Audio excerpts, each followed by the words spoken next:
What's up everyone, it's Mark from SilencedTech. I hope you're all keeping well. Today I'm checking out this 1440p 300Hz gaming monitor and it's only priced at $229 US. So is it any good?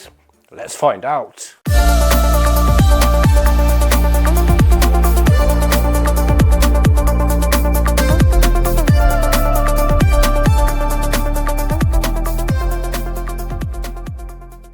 Okay guys, surprisingly the Minifire MFG27F6Q Pro has a 1440p resolution and supports a 300Hz refresh rate. Plus it has FreeSync and G-Sync support, all wrapped up in a slim HDR10 IPS panel. But there has to be a catch at this price, right? First of all, let's talk pricing. This monitor is under a completely different brand name in the US and it's called the SANSUI ES-G27F6Q Pro. I nearly butchered that, but I tried. And it only costs $230 US, and that's a steal for a monitor with these specs, and I wanted to get one in to test. In the UK it can be bought for £200, and even if I decided to only use this panel as a secondary monitor, it can still be worth picking up at these prices, right? Well, my whole opinion changed once I unboxed it.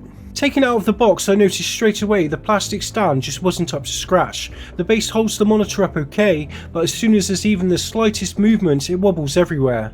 Luckily you can buy a monitor wall arm or a desk arm really cheap nowadays on Amazon, and desk mounting mine completely solved the issue. The buttons on the back aren't exactly user friendly either, but for navigating the on-screen display they get the job done. In the OSD you can toggle various options. The menu is detailed and well organised, with a toggle for HDR, FreeSync and response times, but I found having it on extreme caused too much ghosting. The monitor's overall look is pretty basic. The back panel has cutouts filled with a red plastic made to look like an RGB light. There's two display ports, two HDMI ports, a headphone jack and a power port. There isn't much to say about the look of the front panel. It gives off a gamer look, but it isn't tacky. The monitor still looks kind of premium at a glance. If someone put this panel into a gaming or office setup, it wouldn't look out of place either way. It blends in, which is a big bonus. As for display quality, the IPS panel gives okay viewing angles with pretty decent colours. Contrast looks a little flat, that's because I've been using an OLED recently. As soon as I get lost into the game, the contrast doesn't bother me at all. I can notice some IPS glow in dark scenes, which is typical for this panel type, but honestly I just want to click on heads and it's not a big deal. Obviously the main feature of this panel I was interested in most was how good is the motion clarity at 300Hz. Armed with an RTX 5080 and some help from FrameGen, I was able to cap this monitor's 300Hz refresh rate. Gameplay felt extremely smooth, a little smoother than my 32-inch 240Hz OLED, even though the OLED has a much faster pixel response time. With the fastest overdrive setting, this $230 bargain has a moving picture response time of 1 millisecond, which isn't the same measurement as true grey to grey.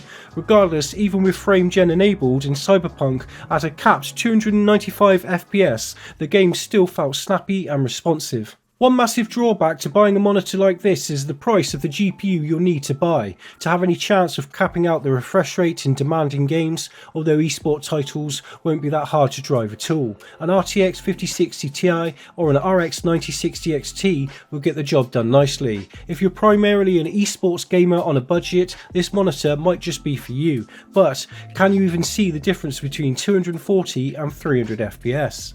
One of the biggest questions when paying for a 300Hz monitor is how much better is it than 240Hz. I ran a side-by-side test in several titles. The difference between 60 and 300Hz is night and day. Smooth motion, less motion blur and input latency drops significantly. On the other hand, between 240 and 300Hz, the difference is noticeable, but for most people 240Hz is still going to be fine. With G-Sync or AMD FreeSync enabled, screen tearing is eliminated and motion stays buttery smooth, especially when your GPU is capable of pushing insanely high frame rates.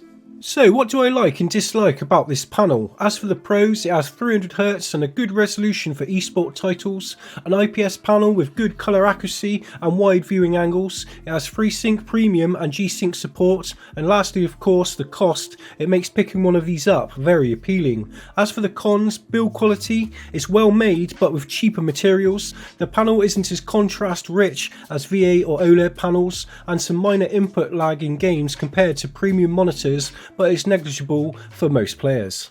So, should you buy a monitor like this? If you're looking for a budget-friendly, high refresh rate monitor for competitive, fast-paced shooters, absolutely. You're getting features many 500+ monitors offer. If you're into movie watching or HDR content, this isn't an OLED, so don't expect deep blacks, but for gaming, it's a fantastic budget choice. It handles esports and high FPS games beautifully. Overall, it's an impressive budget monitor. IPS glow and a dodgy stand are serious drawbacks, but that shouldn't deter most gamers. Pair it with the right GPU and you'll be getting professional level smoothness without breaking the bank. I'm extremely happy with this monitor for the price. It would have cost loads more a few years ago. I remember paying $600 for a 165Hz G-Sync IPS monitor not that long ago. This is 300Hz and costs nowhere near that. What a great budget monitor, and I can highly recommend it. So that's it for today, guys. I really hope you've enjoyed the video. Don't forget to like, comment and subscribe for more tech and PC gaming content. Cheers for watching SilencedTech. I shall see you in the next one.